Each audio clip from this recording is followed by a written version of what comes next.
আমরা বিশেষ বৈশিষ্ট্য সম্পন্ন একটি বাছুর দেখবো, সেই জন্য আমরা আসছি। আসো। আজ এই বাচ্চাটা মনে করেন আজ গরু বিয়ে অন্তরে মনে করেন দুধ দেয় না।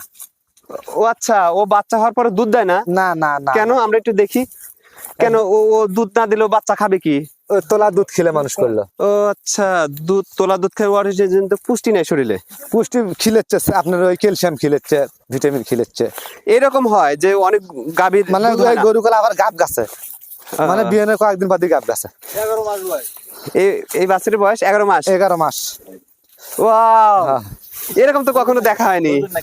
দেখেন এই দেখো দেখো দেখো, এদিক নিয়ে আসে, এদিক নিয়ে আসো, উপর দিক ধরো। আমরা এটা হচ্ছে এই বাথানে এই বিশেষ বৈশিষ্ট্য সম্পন্ন একটি বাছুর দেখতে পাচ্ছি, যেটার বাছুরের দুই পাশে দুটি কান আছে, তারপরে হচ্ছে ওর মাথায় একটা ঝুঁটি আছে। এটা কি ঝুঁটি বলে না? জন্ম থেকে আছে, জন্ম থেকে এটা হয়েছে। সাইবল গরু। এই, হ্যাঁ, হ্যাঁ, হ্যাঁ। আচ্ছা, ওর একটু দেখান, ওই শুধু ঝুঁটিটাই দেখান। আচ্ছা, আমার কাছে একটু দাও।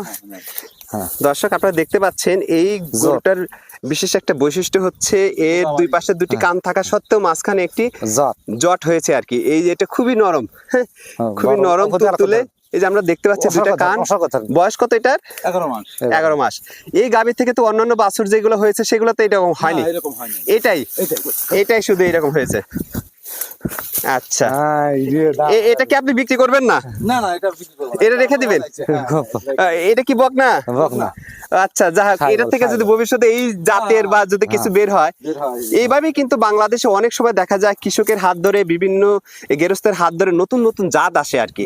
হ্যাঁ, এই যে আপনার হাত থেকে যদি এই যে এই বৈশিষ্ট্য সম্পন্ন যদি বাছুর থেকে, এই বকনা থেকে ভবিষ্যতে যদি আরো যদি গরু আসে, এটা আসতেই পারে। সেজন্য ধরে রাখা। হ্যাঁ, সেজন্য ধরে রাখা আর কি।